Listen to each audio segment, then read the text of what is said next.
ada. Boleh baca. Seperti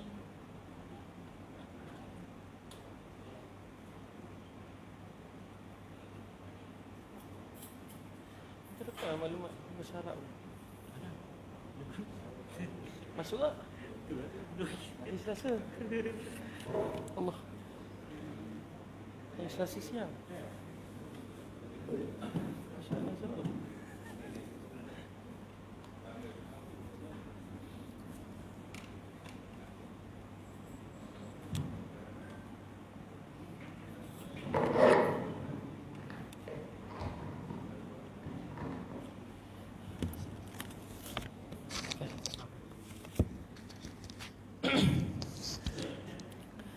Assalamualaikum warahmatullahi wabarakatuh.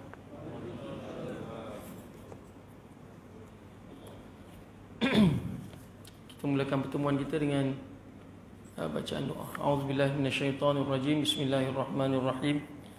Alhamdulillahirabbil alamin. Sallallahu ala Muhammadin wa ala alihi wa ashabihi ajma'in. Rabbana shrah lana sudurana wa yassir lana umurana wahlul 'uqdatam min alsinatina yafqahu aqwalana. ربنا يسر ولا تعسر ربنا تمم لنا بالخير ربنا زدنا علما وارزقنا فهما وصلى الله على محمد وعلى آله وأصحابه أجمعين الحمد لله رب العالمين آمين. Alhamdulillah, wassalatu wassalamu ala rasulillah wa ala alihi wa ashabihi wa mawalah. Subhanaka la ilma lana illa ma 'allamtana innaka antal alimul hakim. Wala haula wala quwwata illa billahil aliyyil azim. Amma ba'd. InsyaAllah pada malam ni tuan-tuan yang dirahmati Allah Subhanahu wa taala, kita akan sambung perkongsian kita. Kalau ikut yang saya tanda ni, dosa besar yang ke-41, mengingkari takdir. Baik tuan-tuan yang dirahmati Allah Subhanahu wa taala, nampak ramai malam ni ya. Malam tamu katanya. Rindu. Takdir ni apa? Takdir. Takdir ni penentuan lah. Penentuan.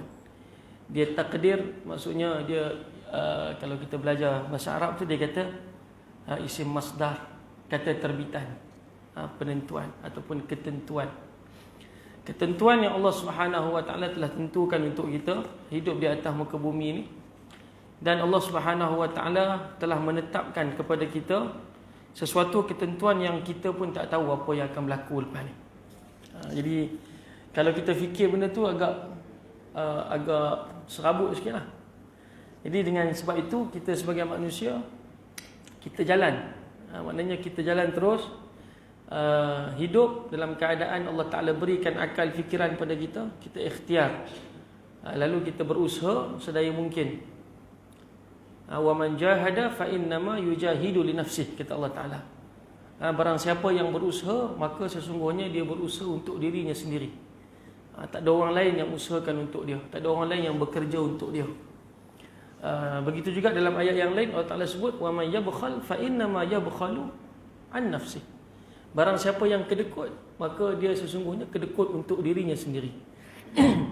Pada ayat ni Allah Ta'ala nak menyatakan bahawa Allah Ta'ala memberikan kemampuan berfikir kepada kita. Oleh sebab itu Allah Ta'ala sebut laqad khalaqnal insana fi ahsani taqwim. Kami sungguh, la tu maksudnya sungguh, qad betul-betul. Itu maksudnya dua kali penegasan. Sungguh, betul-betul, benar-benar ataupun pasti kami telah menciptakan. Tuhan gunakan pula fi'il past tense kan, benda fi'il madhi past tense. Kami telah menciptakan manusia itu fi ahsani taqwim, dalam ahsan, sebaik-baik penciptaan. Jadi ulama membahaskan ataupun ulama mentafsirkan sebaik-baik penciptaan itu ketika mana Allah Ta'ala berikan kepada kita akal fikiran. Manusia boleh memikirkan sesuatu yang baik dan sesuatu yang buruk. Dalam surah Asy-Syams wasyamsi waduhaha wal qamari idza talaha wan nahari idza jallaha wal laili idza yaghshaha was samai wa ma banaha. Apa dia ayat dia? Wa nafsin wa ma sawwaha. Dan demi jiwa yang dan apa yang telah dia ciptakannya. Wa nafsin wa ma sawwaha fa alhamaha fujuraha wa taqwaha. Dia telah menciptakan untuk jiwa itu fujur dan juga taqwa. Fujur maksudnya kejahatan dan juga kebaikan. Kan? Fa alhamaha fujuraha wa taqwaha. Qad aflaha man zakkaha. Sungguh Tuhan sebut sungguh, betul, benar, pasti telah berjaya orang yang menyucikan jiwanya. Orang yang nakkan kebersihan jiwa, maknanya nak masuk syurga. Qad aflaha man zakkaha wa qad khaba man dassaha. Dan sungguh rugi orang-orang yang mengotorkan jiwa tersebut. Jadi maksudnya daripada banyak-banyak ayat Al-Quran nak menunjukkan manusia ni tidak boleh kata aku berserah pada takdir. Istilah aku berserah pada takdir tu tunjuk kata kita ni pasrah tanpa ada usaha. Kita usaha dulu, maka keputusannya apa yang Allah Ta'ala nak berikan. Itu kita pun tak tahu bagaimana Allah Ta'ala nak tentukan kehidupan kita, pengakhiran kita, ataupun sepanjang hidup kita ni kita tak tahu. Hari ni keluar ataupun di masjid saya tu, tadi masa solat Jumaat, Nazir masjid buat pengumuman JAIS dah bagi kebenaran untuk solat tarawih, sunat tarawih di masjid lah ataupun di surau, kan? Itu ketetapan dia. Akan datang tak tahu. Kita seronok orang surau masjid, kaki-kaki masjid ni, kaki masjid kan. Dia suka melangkah ke masjid. Seronok dengar tu, seronok. Rindu setahun tak dapat pergi tarawih tau. Dulu buat kat rumah tahun lepas kan. Seronok. Jangan syok sangat, kan? Kita dah usaha yang terbaik, tengok-tengok keluar nanti perkeliling baru. Jam. Susun jadual lah kan, susun jadual apa semua, kan? Jadi keluar benda baru tak tahu. Akhirnya apa? Kita usaha. Kita bagi contoh manusia ketika mana ditentukan kepada dia, macam kita semua ditentukan ke atas kita semua. Ditimpa dengan ujian COVID-19, PKP, banyak syarikat gulung tikar, ramai pekerja yang dibuang, ramai kawan-kawan saya kenalan kena buang, kan? Saya pernah sebut kepada tuan-tuan sebelum ni, masa kita dapat kongsi sejak kuliah, kemudian kita cuti balik PKP kedua, kan? Ramai macam terduduk, tak tahu dah, macam tak ada duit lah, tak ada rezeki lah aku ni. Kena buang kerja sebagainya, kan. Tapi dengan kesungguhan itu, dengan cabaran yang dilalui, akhirnya hidup. Tak tahulah pokok dekat seksyen 19 ni kok keluar 19 kan, 20 kan. Keluar berita ada mana-mana jemaah surau kita ataupun ahli qaryah yang mati kebuluran ke apa. Kok lada kan. Tapi tak ada kan. Masih boleh hidup macam biasa. Orang yang duduk dekat Sabah dah lah susah. Kemudian PKP pula, kan? Tak boleh buat apa. Setakat sekarang lah, bila tengok ada banyak-banyak pertubuhan yang pergi buat bantuan, tak ada lagi jumpa mayat bergelimpangan kerana kebuluran. Kenapa? Takdir Allah Ta'ala telah tentukan manusia ni hidup, kan? Hidup. Kalau Tuhan takdirkan mati, mati lah. Jadi takdir itu sesuatu yang kita tak tahu. Bila kita tak tahu, akhirnya apa? Kita buat. Kita usaha. Wa man jahada. Kembali pada ayat tadi, wa man jahada fa innama yujahidu li nafsi. Barang siapa yang berusaha, hanya sahaja dia berusaha untuk diri dia sendiri. Maknanya dia berusaha untuk diri dia. Tahap mana yang Tuhan nak bagi, itu Allah Ta'ala punya kerja. Allah Ta'ala punya takdir, ketentuan Allah Subhanahu Wa Ta'ala. Baik. Kat sini disebutkan mengingkari takdir adalah salah satu daripada dosa besar. Kerana takdir itu ataupun beriman kepada qadar Allah Ta'ala itu salah satu daripada rukun iman. Salah satu rukun iman. Yang beriman dengan Allah ni, akhirnya al-iman bil qadari khairihi wa syarrihi. Beriman dengan takdir, ketentuan Allah Ta'ala, sama ada yang baik maupun yang buruk. Saya tak ingat, mungkin saya pernah kongsikan dengan tuan-tuan ataupun tidak. Takdir Allah Ta'ala ni sebenarnya, qadar, ketentuan Allah Ta'ala ni sebenarnya baik berlaku tau. Cuma kita yang tafsirkan tak baik. Kita yang tafsirkan tak baik. Manusia diuji dengan sesuatu ujian, sebenarnya baik untuk dia. Baik untuk dia, cuma dia tafsirkan berat. Saya pernah diuji, tuan-tuan. Setiap kita ada ujian masing-masing yang Allah Ta'ala timpakan ke atas kita. So, kita lah yang tafsirkan.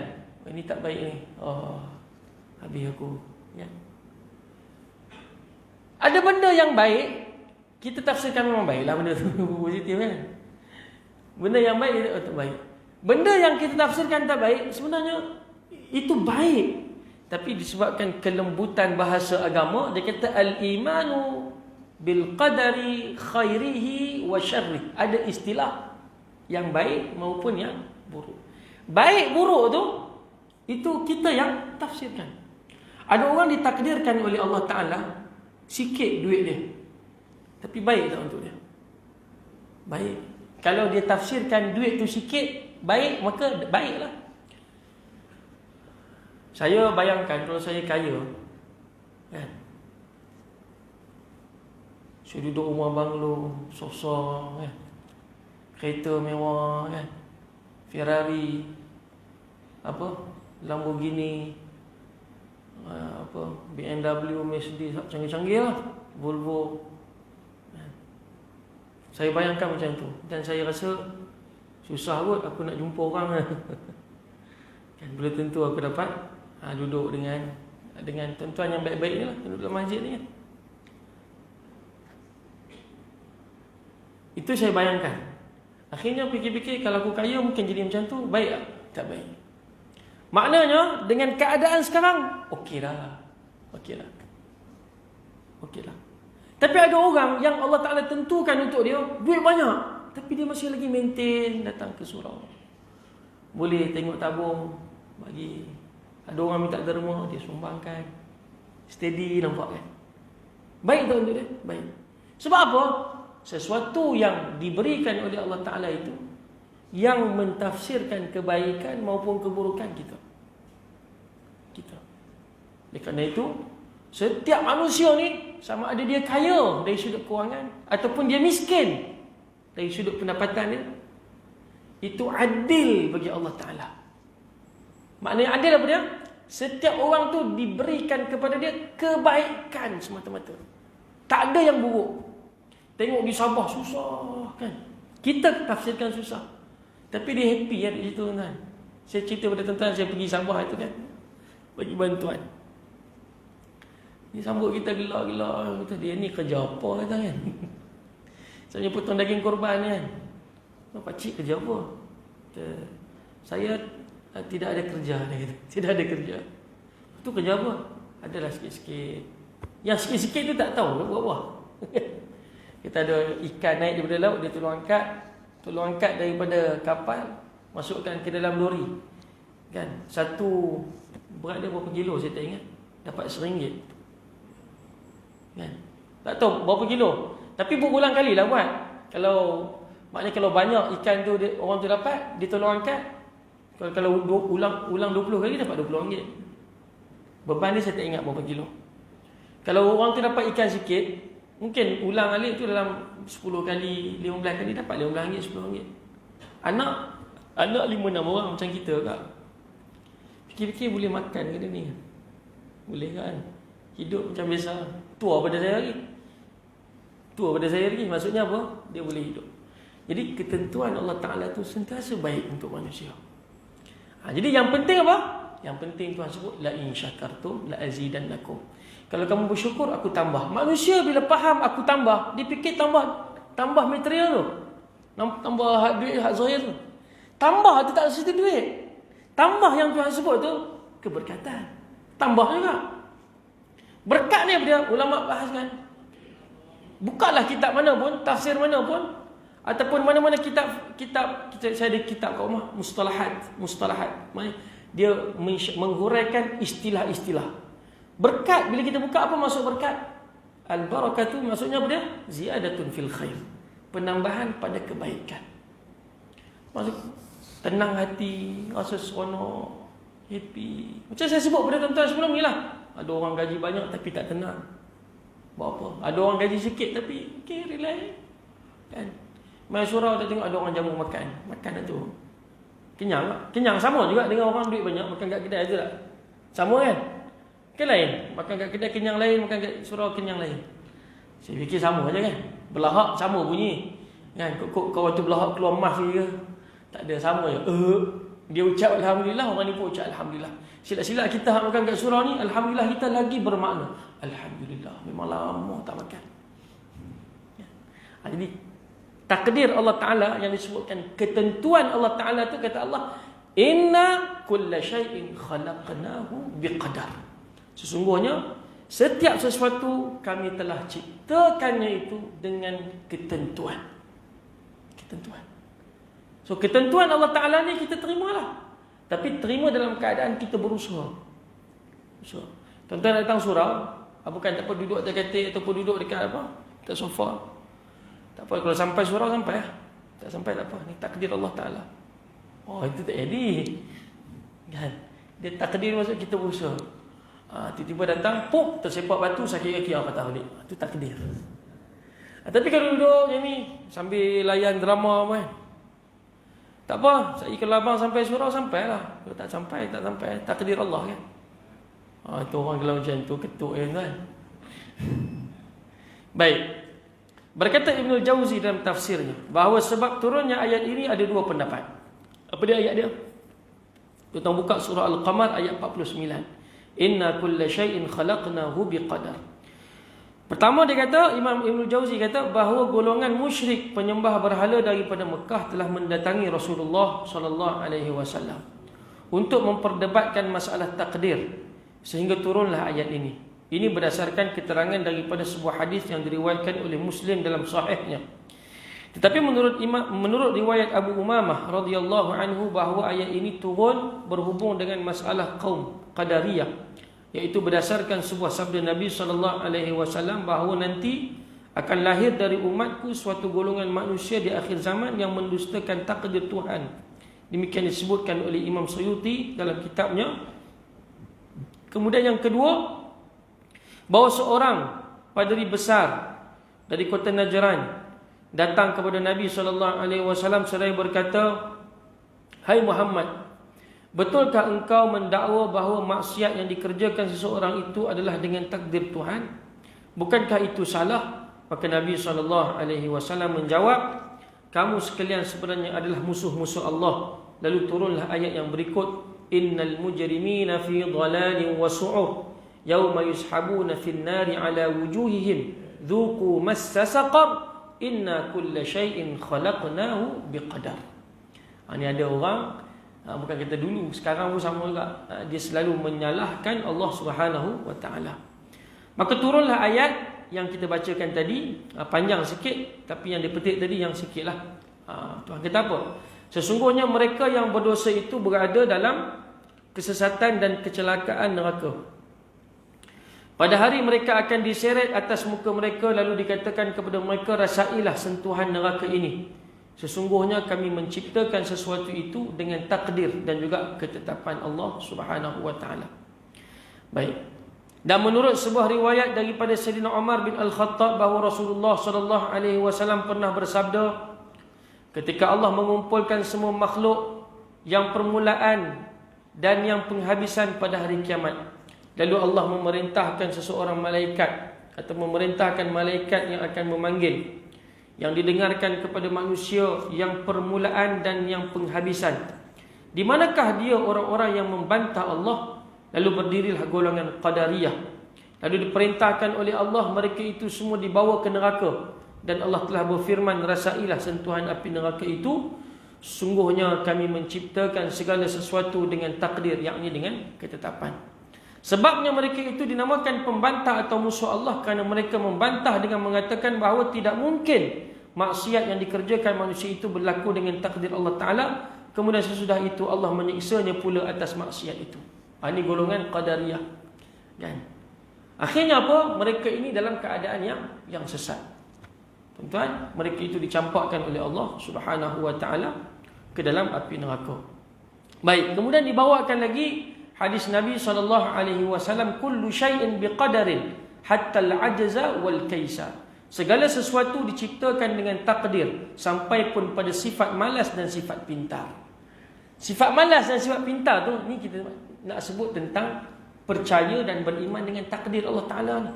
Kan? Yang ni setiap sesuatu yang Allah Taala cipta tu semua telah ditentukan oleh Allah Taala. Tetapi kat sinilah timbulnya golongan ahli sunnah wal jamaah macam kita ni. Maksudnya apa? Kita ada satu keimanan terhadap yang kita sebutkan di awal tadi, ikhtiar terhadap apa yang telah dibentangkan di hadapan kita. Dalam surah apa? Dalam surah Al-Mulk Allah Ta'ala menyatakan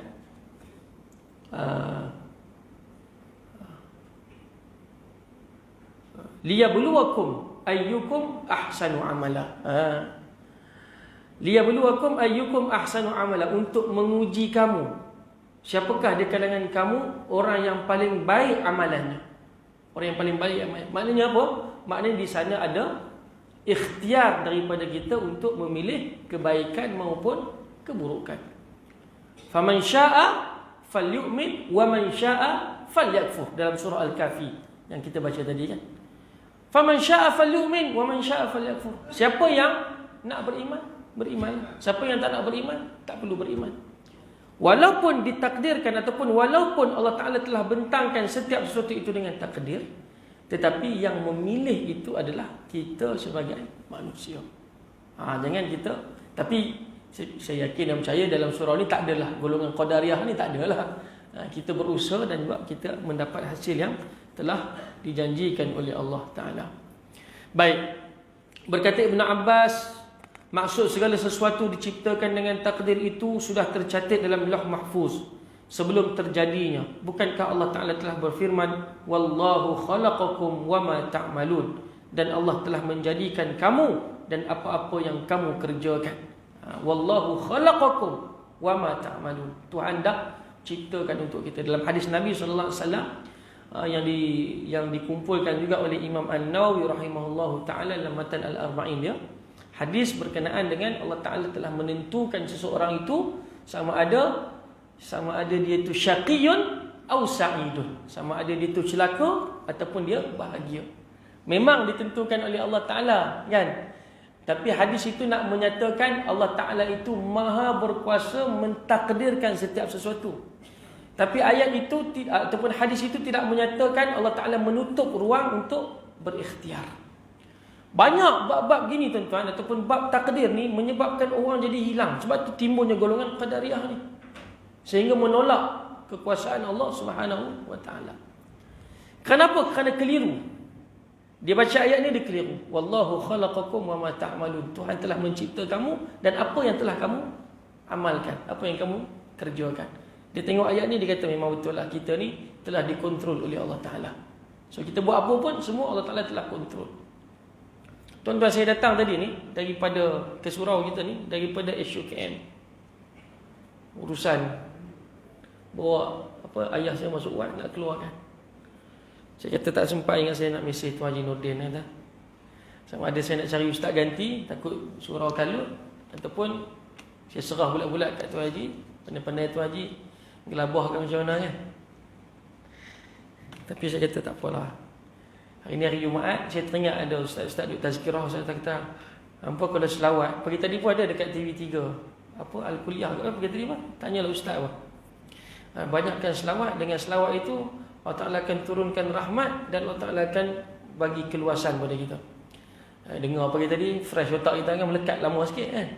Kalau dengar tengah hari, cepat hilang. Dengar pagi-pagi, fresh. Teringat tadi, tak apalah, selawat. InsyaAllah sampai kan, InsyaAllah sampai. Saya pun, sementara tunggu doktor ataupun uruskan dekat hospital, saya pergi ke surau sembahyang asar, kemudian tidur sekejap.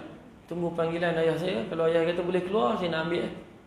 Sambil tengok jam, ini dah pukul berapa tadi? Pukul 5 suku. Tak ada dapat panggilan lagi. Saya kata kalau pukul 6 suku tak panggil juga, Maknanya saya kena telefon Haji Nordin, kata sama saya tak dapat datang. Daripada isu KL nak main sini kan, dengan jalan jam semua. Sambil-sambil tu duduk selawat tak apa, selawat apa, selawat boleh kan. Dia bukan boleh kan. Kalau tengok handphone tak tidur. Selawat je terus ngantuk kan. Hilang terus daripada radar tu. Selawat lena. Sudah dapat panggilan telefon, cepat. Abang datang ambil. Saya pun pergi. Sampai-sampai kena naik tingkat 6 dulu. Ambil dokumen, turun, bayar dulu. Tapi tak ada bayar lah sebab pesara kerajaannya. Ambil ubat pula. Tunggu. Ini tak boleh jadi ni kan. Lain kali naik balik. Masa nak bayar tu, yang kaunter tanya mana kad pesara ayah. Sudah kena naik pula. Kan? Turun balik. Akhirnya kesimpulannya tuan-tuan, sampai sini. Sampai sini. Tapi kita usahalah, jalan kena laju. Tak boleh jalan ke memang dah lambat ni, mengapi jalan slow Kan, tak pun panggil orang mai tolak aku Ustaz. Tak boleh, usahalah, jalan laju sikit kan, laju sikit. Kan? Lepas tu kalau lift tu ada 6 lift, tekan tengok semua lift dah buka. Tapi kalau duduk saja, tuan-tuan, insya-Allah tak sampai. InsyaAllah tak boleh jumpa tuan-tuan. Sampai tadi cantik-cantik orang azan. Takdir Allah Ta'ala. Tapi dengan apa? Ikhtiar. Dengan ikhtiar. Semalam saya kuliah dekat Sisi 19. Sama juga keadaannya. Saya ambil barang dekat KL. Sampai ke rumah nak turunkan barang pula. Kata sempat kan ni. Motor saya dekat Seksyen 27. Saya dekat rumah Seksyen 28. Macam mana ni? Telefon. Adik ipar suruh hantar. Pergi kat motosikal ambil. Jadi tuan-tuan, itu usaha kita. Itu contoh pada diri saya. Dan juga contoh ada pada diri tuan-tuan. Kalau kita tak usaha, pasti tak dapat. Jangan kita kata tak boleh, habis semua ni. Dengan sebab itu, keimanan kita kepada takdir ni, jangan sampai kita jadi orang yang sesat. Sebab itu dia sebut kat bawah ni. Apa yang kita bacakan di awal tadi, fa'alhamaha fujuraha wa taqwaha. Allah Ta'ala kurniakan, ataupun Allah Ta'ala ciptakan yang jahat dan juga yang baik. So, qad aflaha man zakkaha. Telah berjaya orang yang menyucikan, orang yang baik. Wa qad khaba man dassaha. Rugi orang yang maknanya mengotorkan jiwa dia. Baik, tuan-tuan dirahmati Allah Subhanahu wa taala.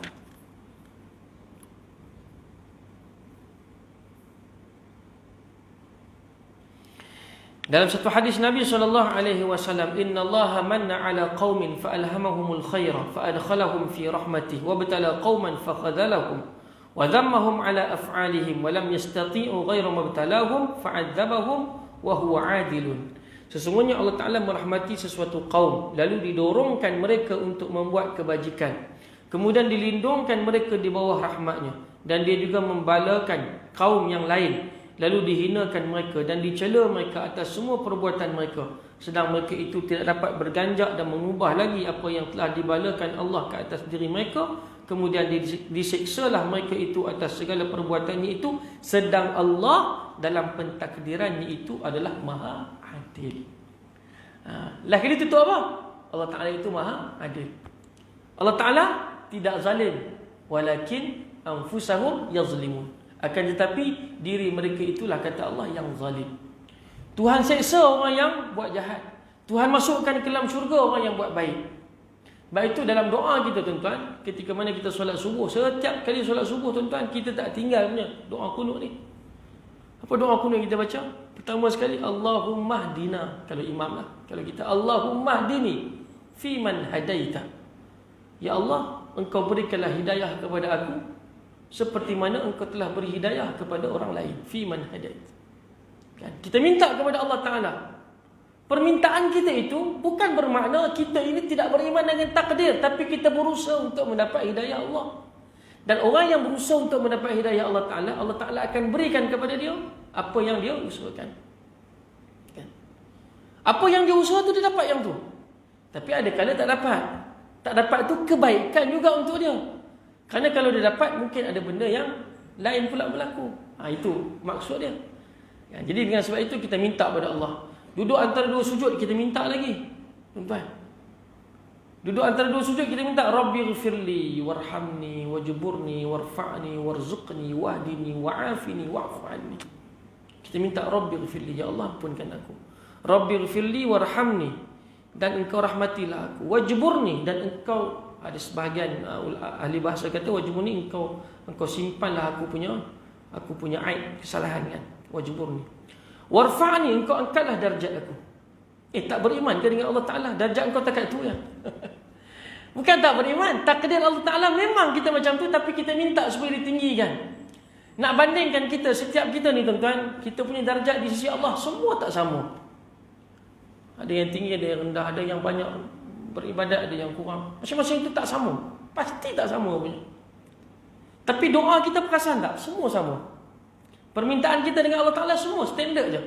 Aku kok dah seorang kata duduk antara dua sujud, aku nak baca doa lain lah. Tak ada, standard semua. Rabbighfirli warhamni wajburni warfa'ni, angkat darjatku. Warzuqni, berikan rezeki padaku. Tak beriman ke rezeki yang Tuhan bagi engkau? Beriman. Tak percaya kepada takdir? Percaya pada takdir. Tapi aku minta juga warzuqni. Kan Tuhan kata, Tuhan dah bagi rezeki kepada kita kan? Orang yang diberikan rezeki, Allah Ta'ala berikan kepada kita ni rezeki yang telah ditentukan pada kita. Kalau 1 juta, 1 juta lah. Kalau 1 bilion, 1 bilion lah. Tak akan kurang dan tak akan lebih. Tak akan kurang, tak akan lebih. Sebab itu ketentuan Allah Ta'ala. Tapi masih lagi kita minta rezeki. Warzuqni, wahdini, minta hidayah. Wa'afini, minta apa? Minta kesihatan. Wa'fu anni, dan minta supaya diampunkan dosa, dihapuskan terus dosa kita. Pertama kita minta diampunkan dosa, yang terakhir tu minta dihapuskan terus dosa kita daripada buku catatan. Ini tuan-tuan yang dirahmati Allah Subhanahu wa taala. Dengan sebab itu hadis Nabi sallallahu alaihi wasallam menyebutkan fa'adzabahum wa huwa adilun. Tuhan menyiksa mereka golongan yang jahat ini, sedangkan Allah Taala itu Maha Adil. Maha Adil. Baik.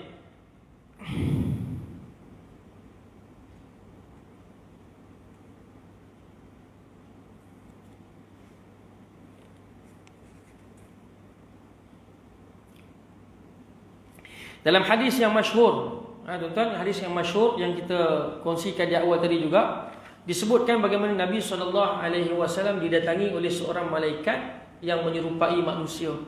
Tiba-tiba bila datang, malaikat tu menyerupai manusia tu, dia datang, dia merapatkan lututnya ke lutut Nabi. Itu hadis yang kita maklumlah. Kemudian dia bertanya kepada Nabi SAW tentang Islam. Kemudian poin dekat sini, dia bertanya Nabi tentang iman.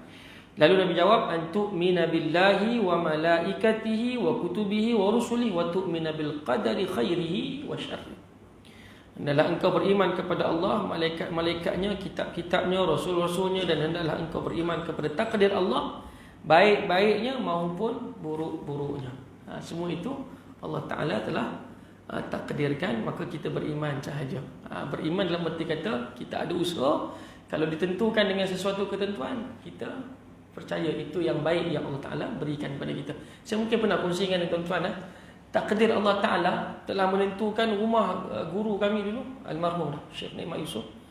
Rumah dia terbakar bulan Ramadan. Kata tolong padam, tapi terbakar habis aku tuan. Rumah lama, daripada tahun 82 sekolah tu dibuka, sampailah saya ingat 98, tahun 99 rumah bakar. Habis hangus tuan. Kalau kita tafsirkan apa? Buruk habis musibah lah kan. Istilah kita musibah lah kan. Betul tak? Musibah. Tapi di sebalik musibah tu, tuan-tuan perasan apa yang berlaku? Orang kutip di rumah buat banglo untuk dia. Siap. Asal rumah buruk, rupanya ada takdir lain. Takdir lain sekejap, tak sampai beberapa bulan dapat siap, walaupun tak siap sepenuhnya dalam tempoh bulan-bulan tu. Sepenuhnya tu setahun lebih juga. Tapi maksud dia boleh duduk rumah yang cantik tu. Takdir Allah Ta'ala. Baik, itu Tuhan sebut apa dalam Quran. Kita dah baca surah ni kan. Alam nashrah laka sadrak. Antara ayat dia apa dia? Fa inna ma'al usri yusra. Ini ustaz lain pun duk ulas juga kan. Nak bagi kita percaya dan yakin ketentuan Allah Ta'ala itu yang buruk pada kita, rupanya ada kebaikan yang lain. Fa inna ma'al usri yusra. diulang ataupun disebut kali pertama. Kemudian kali kedua disebut inna ma'al usri yusra. Bila ulang tu tuan-tuan, maksudnya apa? Penegasan daripada Allah Ta'ala. Diulang ataupun disebut kali pertama dengan penegasan. Dengan kalau kita belajar bahasa Arab, dia sebut fa'inna. Inna itu haraf taukid. Apa ni? Kata sendi penegasan. Yang nak menegaskan. Sungguh. Ma'al usri bersama dengan kepayahan. Yusra. Tuan-tuan kita belajar bahasa Arab sikit, kita akan faham. Tuhan sebut inna, sungguh. Al-usri. Dia ada alif lam kat situ kan. Alif lam itu menunjukkan satu kepayahan. Tuhan terus sebut apa? Yusra. Yusra itu tak ada alif lam. Apa maksudnya? Banyak kesenangan. Satu kepayahan Tuhan akan gantikan dengan banyak kesenangan. Ini saya dah ulang banyak kali, mungkin saya terulang lagi di sini, tapi untuk peringatan saya dan juga tuan-tuan. Tuhan sebut sungguh dengan satu kepayahan ada banyak kesenangan. Ulang lagi ayat yang kedua. Inna ma'al usri yusra. Sungguh dengan satu kepayahan ada banyak kesenangan. Percayalah pada Allah Ta'ala. Sebab itu yang kita jam otak ni tuan. Bila? Jam tu waktu pertama tu. Contoh kan. Na'udzubillah lah, tapi bagi contoh lah kan, rumah terbakar, jam habis, Allah, habis harta aku ni aku simpan dalam tu peti besi, habis hancur. Duit dalam apa, dalam semua habis lah, kepala ni habis lah. Kita duduk lah. Tengok orang tolong kumpul pula duit untuk kita tuan. Kita simpan 5,000 kan. Kesian kat dia kan, tolong kumpul duit untuk dia, dapat 20,000. Tuan-tuan rasa macam mana? Hore tak kira ya, senyap lalu, tak main surau dah kata. Surau yang mana? Tapi nak sebut kata, satu kepayahan Tuhan bagi banyak kesenangan. Saya mungkin pernah cerita tuan-tuan, anak murid Quran saya, dia di ruang kerja hari itu masa PKP. Saya pun jumpa lah dia orang. Anak murid saya ni macam abang Aswad kita lah, belia-belia belaka kan, semua sadu-sadu, kerja kilang, kerja engineering semua. Macam mana ni Wan? Dia orang Terengganu. Macam mana Wan? Mu kena orang kerja ni. Tak apa, reda kata kan. Gaji lah. Gaji lebih kurang 4,000, 5,000 kan. Dah lama kerja, 13 tahun lah. Terus balik Terengganu kan. Balik Terengganu. Baru ni saya tanya kawan dia lah, yang sentiasa kontak dia. Kebetulan dia telefon. Kawan yang seorang lagi tu daripada Kuantan telefon. Saya tanya, Wang. Orang Ganu kan. Tak je panggil Wang. Macam mana? Oh, okey Ustaz. Okey. Tengok gambar mengembala kambing ni, nampak semakin maju. Oh, semakin maju tuan. Betul. Cukup lah. Boleh sambung. Cukup kita habis kan. Okey, insya-Allah kita tamat cukup sekat ni. Yang baik itu daripada Allah Ta'ala, terkasar bahasa, mohon maaf. InsyaAllah nanti kita akan jumpa, masuk pada perkongsian yang baru. Dosa besar yang seterusnya, mencari kesalahan orang lain. Dosa besar mencari kesalahan orang lain. Kita akhiri dengan bacaan doa. A'udzubillahi minasyaitonirrajim. Bismillahirrahmanirrahim. Alhamdulillahirabbil alamin. Sallallahu ala Muhammad wa ala alihi wa ashabihi ajma'in. Allahumma anfa'na bima 'allamtana wa 'allimna mimma yanfa'una wa zidna 'ilman warzuqna fahman. Alhamdulillahi ala kulli hal. Wa na'udzu bika min ahwali ahli an-nar. Sallallahu ala Muhammad wa ala alihi wa ashabihi ajma'in. Walhamdulillahirabbil alamin. Assalamualaikum warahmatullahi wabarakatuh.